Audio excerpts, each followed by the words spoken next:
So Vinky, thank you for joining us in this Fire Up series. We said it's to get like very specific pointers from different founders on different facets. Some of it is very topical, will help right now in the times of the lockdown and like very uncertain economic situation. But some of it is more generic also that might help in any startup journey. So thank you for joining us. So before we get started on the topic of going global, so Vinky, why don't you just quickly give the background of your startup, how it started, and how the products evolved to where you are today? Sure. Ramesh, thank you very much. Good morning to all, and hope we get out of this COVID situation, successfully. So stay safe, everyone. Ramesh, you know us right from the beginning, and we started off as a consumer startup. So that's what we started off with. So basically, FlatPebble is an on-demand photography platform, right? So we have about 6,000 plus photographers on the platform, and the intent was to provide more assignments, like let's say an Uber, right? So the difference is on FlatPebble, photographers can get consumer assignments and business facing assignments, right? So we started off doing consumer facing assignments like weddings, baby shoots, etc. We found that the cost of acquisition was very high, and we found that there was a lot of churn, there was no repeat in it, etc. And we found that the B2B segment was a lot more profitable for us. And today, FlatPebble in its current avatar works primarily a lot with, most of our revenue comes from the business side, which is where we work with Swiggy, Zomato, Uber Eats, Oyo Rooms, Tribo, Nestaway, companies like this. Essentially, we are helping anybody who is selling a product or service, digitize. So essentially, we are helping them digitize their product or service, and we think of ourselves as helping India digitize roti, kapda, and makan. Right. So that's the broad role that we play. So whether you're selling a hotel, which is a makan, or a co-working or a co-living space, or if you're selling clothes, or if you're selling food, right? All of this needs images. And image photos are just the beginning, and then from photos people are moving on to videos. So for example, we work with Docs app, where we do video shoots of the doctors. We work with WedMeGood, where we provide videos of the wedding vendors, where you can see the makeup artist at work. We work with Indify, where we provide customer testimonials and so on. So we basically help customers document or catalog their product or service, and that helps take that to market, right? So that's what we do. And we've also been able to launch in Malaysia, and just very recently, happy to announce that we've been doing shoots in SFO as well, right? So we've started doing working with customers in the US. So those are exciting things that are happening with FlatPebble at this point. I think, like you said, we've been tracking also from the beginning. You've had a very interesting journey. One of the early startups to get into an interesting space, that too where it is consumers aggregating for consumers, tracking the market, learning from the market, pivoting. It's been very good journey. Now, and it's good that you've finally pivoted to from a B2C now to a B2B model. Which I think is like from commercially, it's much more compelling. Now, how have you? I mean, it was as you were discovering it in India. How did you even identify a global play for your solution? Right. So to give you like some simple numbers, right? For example, in India, the shoots that we execute for $20, we're able to execute the same shoot, or actually lesser, what is amount of images. We're able to execute at $250 to $300 in the US, right? So there is a 10x price difference in in what people are willing to pay for a service in the US compared to India. And what this actually does is it suddenly makes your whole business profitable. It makes it viable. And what that also means is that okay. So we learned two things. Let me start off by breaking the market learning into two parts.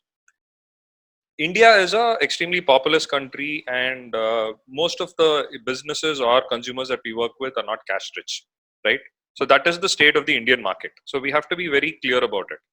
Now in the US, it's a slightly different scenario. So the US, there are a large number of cash-rich companies, and and services are very expensive. So if you were to hire a photographer in India, you might be able to bargain him down, and for every price point, there is one vendor or the other. Whereas in the US, it's not only the cost of the photographer; it's the cost of managing the whole service. It's the cost of coordinating with them. It's the cost of getting everything done and finally delivering it. All of this adds up to an extremely high price in the US, and that's why they are willing to pay a significant premium, right? Because for example, for some of our customers, if they were to run this operation, for example, that we do for, let's say, an Oyo or a Swiggy, where we execute upwards of 100 shoots a day. So we are talking about 3,000 shoots. That would require a team of between 5 to 8 people, fully dedicated to execute this. So 5 to 8 people in the valley will cost them anywhere between $500,000 to $600,000, right? Depending on seniority and all that. And this is a team that you have to keep, because then laying them off is not easy, and so on, right? So you are basically taking a recurring cost of close to $500,000 to $1 million, depending on the size of your operation, if you take DoorDash and so on. So what we are learning is that first, the decision to go international has to be made looking at the appetite of the market, looking at what problem you're going to solve. So all the fundamentals remain the same. But what we found, and what I think most Indian startups will find, is that there is surprisingly larger margin and a larger ticket to take away from international markets. But you got to choose the right one. So, I mean, identifying the opportunity is the first point, and I think which you've done well. Now, then comes the bigger challenge. I think that's a good thing that the value is already there. You've identified a target segment who needs such services, and your model fits in nicely. Now, how do you find the channels? Like, I mean, where do you find your first set of customers? I mean, like the first customer and the first few. How did you identify those from here? I mean, without having to make a sales trip. Even to make a sales trip, you need to have this identified upfront before you can even go and meet. So, how did you identify who was your first set of customers that are likely to consider? Okay, so I made a trip. Okay, so the first thing is, I would strongly recommend. So when I went, I didn't make it as a sales trip, right? So basically, it's important for the founders more than anybody to be convinced that there is a market there, and those conversations are very, very important. So what I did was, I did a very small trip to the US, where I stayed in SFO for 3 weeks. Essentially, I didn't go with a business mindset. So the intent was not to go in and, okay. So funnily, when I went, and the few conversations I had, I was actually trying to sell the software in the US, right? So I was trying to meet with a couple of contacts, couple of friends, and I was telling them that, okay, you know what, we built a really solid platform, and would you guys be interested in this, right? And the feedback I got was very different. So the Okay, feedback. who were those that you met first few? Okay, the first few, what I did was, you basically look into your own contact list, and find friends of friends or relevant people. So what we did was, we did a very simple benchmarking of the customers we work with in India. So we work with, let's say, food tech, right? We work with hoteling businesses, right? So similarly, we try to find an Airbnb or an Equivalent Connect, or we try to find somebody from DoorDash. So we actually couldn't reach the unicorns, but we were able to find some of the smaller businesses, right, where it was easier for us to break through.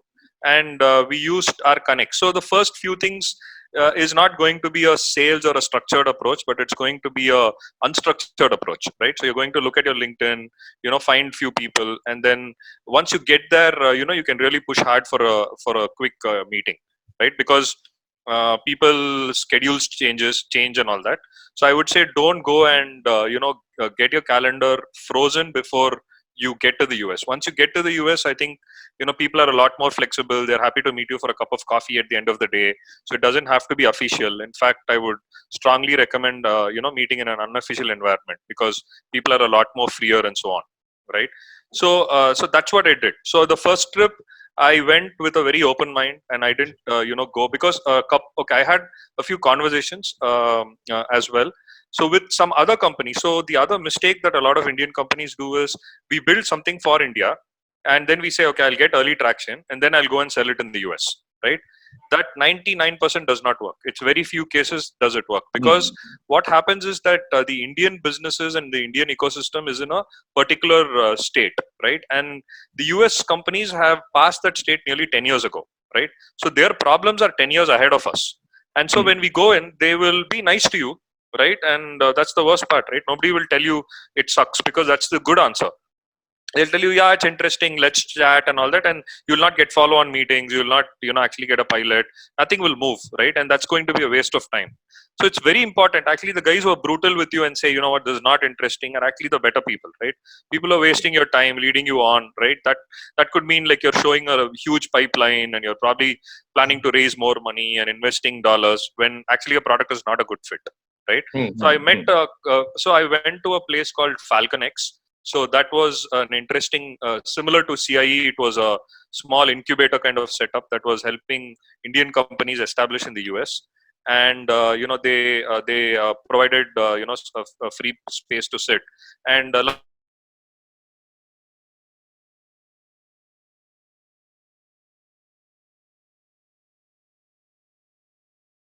I met some interesting CEO or somebody sitting there. So I had interesting conversations to understand their experiences. And what they told me was that when they take products that have a little traction in India and they bring it to the US, they find that their products are way behind the market, because those problems are already solved for the American market. So if you are solving for the US market, you must find a way to at least be there. You cannot, you can remote sell, but you cannot remote identify a problem, right? So you have to do you know one or a certain number of trips, and that is very important, more for the founder to really believe in it, right? Because I did two things. One is, early on in FlatPebble, we were a part of another accelerator called Magic Malaysia, right? Hmm. So the Malaysian government, they paid for our travel, our stay, our visa, everything, right? They even gave us some ad money.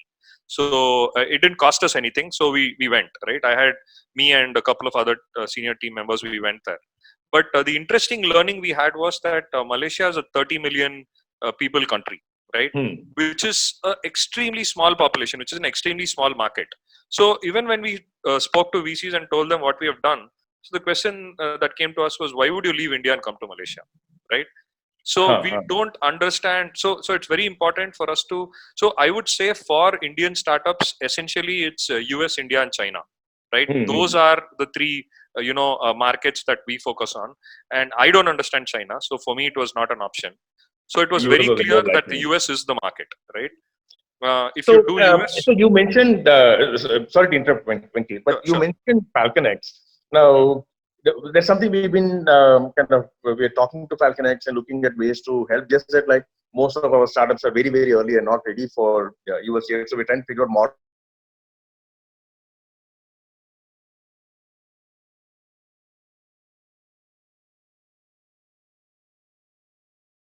help them get ready and then models, right? That's how it should be anyway, because that's where you get a strong reference when you go meet. And then the second channel was to find somebody like FalconX who can be kind of like a local base, a proxy. So, how be important if somebody is doing the first trip? I mean, they do some legwork and get some meetings lined up before they go anyway, based on their personal network. How important is it to treat somebody like FalconX, I mean, as a serious channel and engage with somebody like that before going to the US? So not very important, because in the US, I think so. It depends. So I had my sister was in the US, so I had a good base, right? I had a place to stay. I had some place to work out of. But if you don't have a place to work out of, then or ideally, I would suggest you book an Airbnb. That's not very Hmm. expensive in maybe Hmm. the Milpitas region or something. So you don't really need a FalconX. You could just visit FalconX, right? You don't need to engage with them deeply. You could just take a day, spend one day to talk to the startups there, find out if they have follow-on connections, right? You're just trying to expand your network circle. So that's all you're trying to do, and you never know what works. So if So you they already just have ate another of the meetings. They're Yet not necessarily an aggregator. correct. So sometimes you may not have a door opened within your network, and you might talk to somebody there who might have a connect in that company, or they may say, I know a friend, or I passed out of business school, and one of my batchmates works there, and so on, right? Mm-hmm. So all you're doing is you're just trying to increase your, you know, you're doing the reverse of COVID. You're reducing social distance, right? So you're yeah, that's what you do, and that network collision in turn will try to open some more doors. So Now, like, especially when you make the first trip, I mean, like, you have to meet a lot of people, no doubt. I mean, somebody told me recently, like, saying that, look, if you even you want to make a month-long trip, 30 days, you can do 150 meetings. And if you organize yourself well, I mean, like, you should shoot for that. There's a breakfast meeting, dinner meeting, and 3 to 5 meetings in between. And like, every day meet somebody. And don't believe in that, now you will but do that anyway. You'll meet as many as possible. It's probably not easy getting that many meetings, even if you're willing. Now, are there any pitfalls that, from your experience of having gone there, initial prospecting, and then getting some would have worked, some channels may not have worked, and like now you kind of figure out what is your game plan there. So, looking back, are there some mistakes that you would think that typically any founder might make that they should be wary of, be cautious about? yeah. So the first one, like I already said, is don't take your Indian product and try to force fit it in the US. I think that's the big mistake, that To we all do. understand the market. Yeah, you have to go with a blank slate. When you go there, I think the toughest job for every founder is to, let go of whatever has been built and stop pitching this product, right? Hmm. But go there and listen with an open mind to what problems people have, right? Over that. That's the first thing. Second, I would strongly recommend that nobody does 150 meetings in 30 days. The idea is not to have a meeting. The idea is to consume what you learn from the meeting, and go back, revise, get strategies, right? Because after 3 meetings, so in the first meeting you will get a hint. In the third meeting, that hint will solidify into a hypothesis, right? So then you need to go back and do something. If you have an India team, then you immediately say, hey guys, can you roll out a MVP? I'm hearing this and I want to test this out. So you take 3 days off, get that MVP going, then you go to the next set of meetings, or you go back to the people who made sense in the first round, right? So the intent is you're not selling, right? So the 150 You're meeting discovering. makes sense when you have a product that's like really roaring, and you have 100 customers. So now I want to go from 100 to 150 customers. In that case, I would invest in a salesperson, or I would recommend a founder moves to the US, right? In whatever period he or she can. So that's what I would say. Somebody should be doing. It's not the So the meeting. focus should be more on kind of using that first visit to kind of discover and kind of get your market positioning right. That should be the focus of your first visit. Exactly. So to give you an example, when I went there, I was trying to sell the software platform, right? So everybody thinks US, so SaaS is the big game, right? So the intent was, okay, I've built a SaaS platform. Indian companies always say, I'll build it on my own, right? So we don't like to buy software. So we said, okay, in the US, people would be interested in the platform. In the first couple of meetings, it became very clear to me that the people I met said, oh, platform is interesting, but can you do the shoots? So it very immediately became apparent that they would pay more for the service, right? Executing the service was a bigger problem for them, right? And things that in India, for example, we had APIs and we would ask our Indian customers to use it. Nobody would do that, right? They would say you download it and upload the images or email them to me, and still very here. Everybody was already ready with the APIs. Everybody was that was not even a topic. They said execute it. If you're doing it end to end, then I'm already interested. So the big switch in the first 3 meetings was, hey, nobody wants software; they want the service. So then immediately our pitch changes, everything changes, right? And you start pitching to people saying, okay, I can do shoots. What volume can you provide, and so on. And then they need to be comfortable with what you're doing, and then there is the whole sales cycle, and then people have a issue that you're not locally based, right? So they have to get over that. So, but what we found is that, and you should be confident of delivering. That's the other thing, right?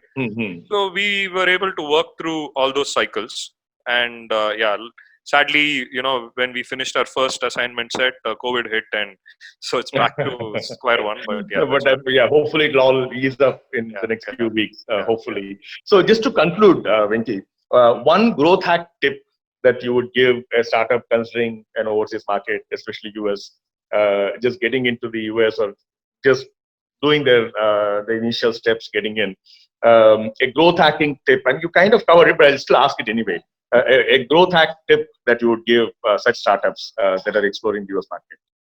Yeah, growth hack is go like you're starting a new product. Go with a clear head and go to SFO. No other place. I mean, if you're a fashion startup, maybe New York might be good for you. But for all Huh. other startups, SFO is the place, and it's very important to be there. Huh. So get there, spend those 3 weeks. Even if you come back with, no real outcome, right? You would have learned a lot, and you would have, basically figured out what needs to be done for that market, right? Hmm. So don't go with a lot of preconceived notions. Don't go with sales targets when you're doing a first round, right? Hmm. Because you don't yet understand the market well enough. So listen to the market, and that outcome might be much larger than going with a product and trying to hard fit it into that market and trying to sell hard. That will fail Makes in the long run. Yeah, makes a lot of sense. Makes a lot of sense. So thank you, Venki. Thanks for the time, and wish you. I'm sure we'll come out of COVID. Like many are saying, the world will be very different, but hopefully better and stronger. And so wish you the best as you kind of pursue the US market and other markets. And thank you so much for taking the time, Venki.